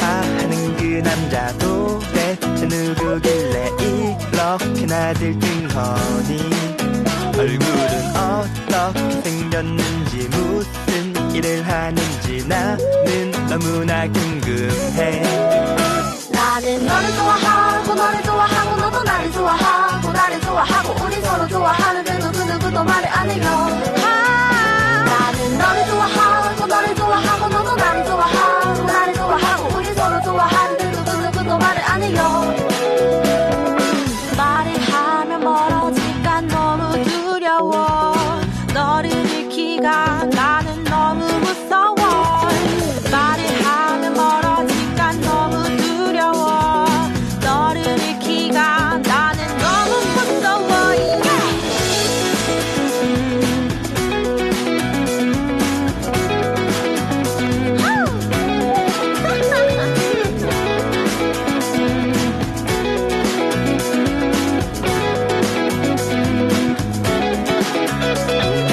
좋아하는 마음에 떨리는 날들에 덧없이 마음이 커지고 설레는 마음에 설레는 날들에 난 헤어나올 수 없어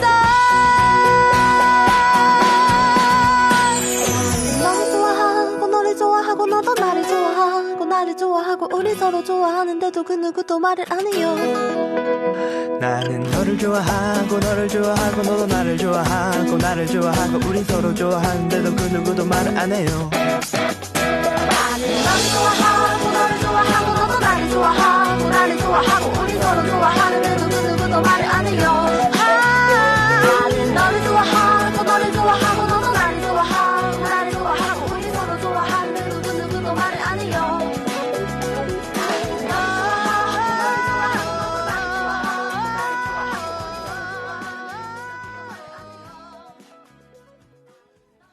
Welcome back, everybody. Well, while An 교수님 is away, we have another professor joining us for, yes, global affairs. So let me introduce him, and I'm going to let him do his own intro. We have a very special guest with us, Professor Srijan Kumar from Busan University of Foreign Studies. Yay! Namaste. 안녕하세요. Can you tell us about yourself a little bit, please? My name is Srijan Kumar, but you can call me Srijan. Oh. I'm from India, and I've been in Korea for 18 years. Yeah, 18 years. 18 years.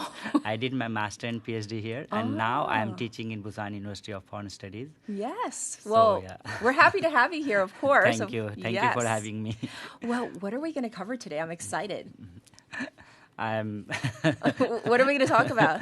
So today I'm here to talk about gods and Hinduism because I teach a course called Sine Nara Indo in my university. So let's talk about Sine Tang Indo. 신의 땅. Oh, 너무 좋아요. Okay, so I hear that one of your lectures, it's titled, once again, Land of Gods, India. So why is India called this moniker, Land of Gods? Well, it's really, everyone think of this question, why? Why, yes. yes. Land of God. So India, India as India, right? But in the another name of India is also Devbhumi. Oh. Devbhumi in Sanskrit means Dev is God and Bhumi is land. So the name itself is Land of God. Oh, Devbhumi. Okay. So let's understand some demographic of India. Sure. So if you look at the numbers, India is the birthplace of four major religions: Hinduism, Buddhism, Jainism, and Sikhism. Oh. So right now, according to 2011 census of India, Yes. 79% of Indian people are Hindu, 14% are Muslim, Yes. 2.3% are Christian, 1.7% are Sikhs, 0.7 Buddhist, 0.4 Jains, and so many other tribal faiths. Wow. Also. So if you combine it, it's almost 100%. Almost. So, think about Korea. Korea is, as per my knowledge, 50% people doesn't have any official religion. So in India, you can say that everyone believes in religion, and Something then or some kind of belief. So then they have their gods. But I'm not talking about another religion which came out from outside. I will Sure. talk about Hinduism. So In Hinduism, like we all know about Hinduism, that it's what you call, we have so many gods in Hinduism. So there are two levels. Okay. But you can understand with this sentence, like in Hinduism, there are two sentences, like Aham Brahmasmi. This is God says, like Aham Brahmasmi, it means I am Brahman. Brahman means I am the super consciousness God. Okay. And Tattvam Asi. Which Tattvam is? Asi means so that you. Oh. So means I am God, but you are also God. Oh, really? So that's why in Hinduism when we say namaste, namaste means I am bowing down the divine inside you. Ooh, but you're saying it to each other. I am greeting not God you, in me? but divine inside you. Divine inside me. So that's why we considered like everything has some essence of God, and that's why we have lots of God. Oh, that makes a lot of sense. And even in the greeting, now we have a deeper understanding of what it actually means, right? Okay. So in terms of Hinduism, which you have mentioned is like the oldest and most widely practiced religion in India, we want to know more because, for our listeners and our viewers out there, maybe they don't have a big background on Hinduism. So we need to get the basics first. Yeah, like I mean, in Korea, everyone heard of Hinduism. Sure. But when I ask them what is Hinduism, no one gives me satisfactory answer. So first we understand what is Hinduism. Yes. Other religion, they have one God, one text. But in terms of Hinduism, there is no single founder of Hinduism. Have you heard of any founder? No. But if I ask you, who is the founder of Islam, Muslim, you will say. Yes. And of Christianity, you will give me answer. But right. in case of Hinduism, we don't have any founder. We don't have any one single text. Oh. Like if I ask you what is the sacred book of Christianity, Bible. We'll give you Bible. The Bible, right? Muslim. There's no single text. Yeah, no. In Islam there is a single text. Quran. But in Hinduism, we have plethora of text. There is not one text. Okay. It starts from Vedas. Vedas means there are 4 Vedas, 4 books. And then we have Upanishad. Upanishad is pure, philosophy. Okay. And there are 108 Upanishads. And then we have Puranas. Puranas are the stories of gods. And that is also 118 Puranas. And then we have plethora of other texts also. So that's why it is very difficult to define Hinduism in one single answer. I see. Oh. And but still I'm here to explain Hinduism. So you need to understand some concept of Hinduism. So what are like the fundamental questions of Hinduism? Like what are we asking of ourselves? So there are 2 aspects of this. One is when you are alone, when you have this relationship with nature. Sure. Then you ask about who am I? What is the purpose of my life? These kind of questions.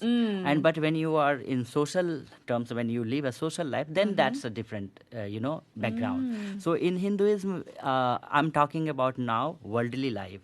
Yes. Worldly life, you have to understand 4 major concepts of Hinduism, which is dharma, artha, kama, and moksha. You are already familiar with word kama. Kama is like karma. Yes. So see, first one is dharma.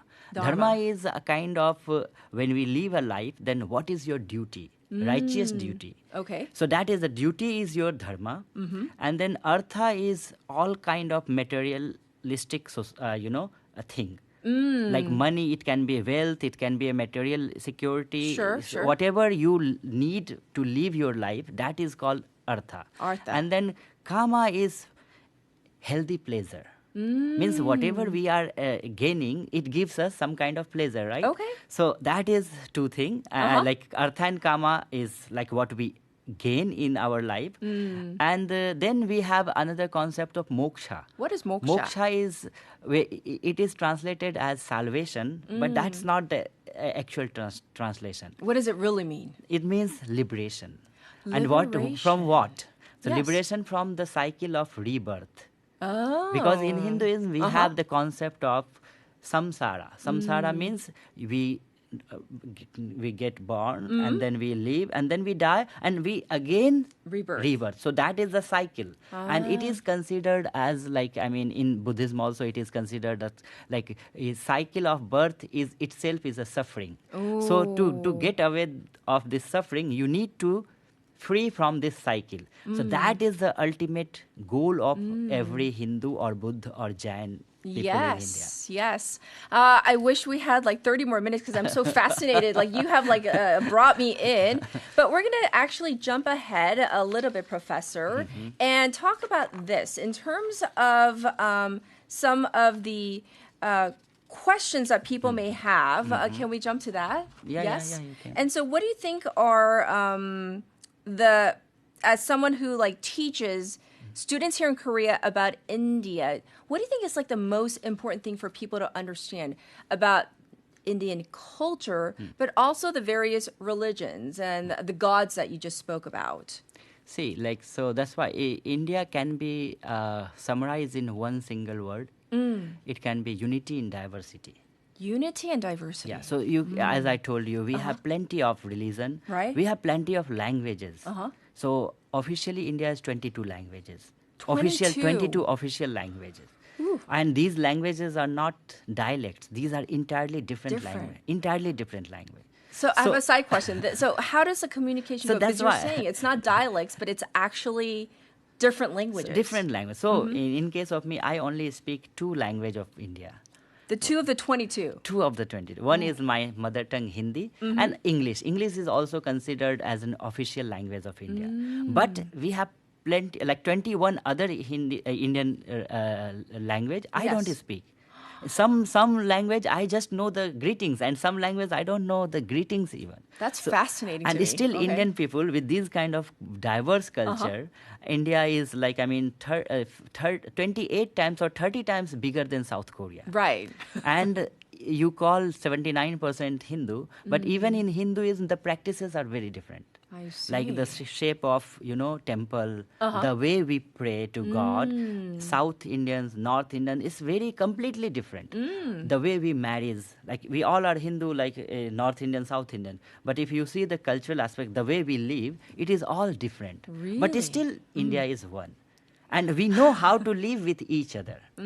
So, we have this, habit of living with different cultured people. Sure. So you in where I born and brought up, in my family we had some Muslims worker also, and we were sitting together, we were eating together. So we have this in our gene, and this is not this modern India. Right. We have been this kind of diverse culture for centuries. Yes. So that's why I told you, India can be summarized in one line: unity in diversity. Now I'm beginning to understand. But that diversity can also bring chaos. So that's why for outsiders, India looks like a chaos. But for us, we live in a chaos. So we know the rule how to live in this kind of chaos. For us, it's not a big problem. Well, thank you for this fascinating, I want to call it a glimpse, because I feel like we didn't even touch the tip of the iceberg, but such a refreshing take on stuff that we probably didn't know. But thank you so much for coming into the studio. We really appreciate it. So thank you, Professor. Thank you for having me. Absolutely. Well, it is already time to say goodbye for today, for the entire week, actually. And I know it's raining out there. I want you to be careful. Morning Wave in Busan is produced by Jo Ye-ji. We have our writers, Haley Seo, Soo Kim, and our engineer, Park Hyo-shim as well. And I'm your host, Catherine. I'll be back on Monday. Saving All My Love for You by Whitney Houston. Have a good one. Bye, everybody. Is all that we share. You've got your family, and they need you there. Though I try to resist being last on your list, but no other man's gonna do. So I'm saving all my love for you.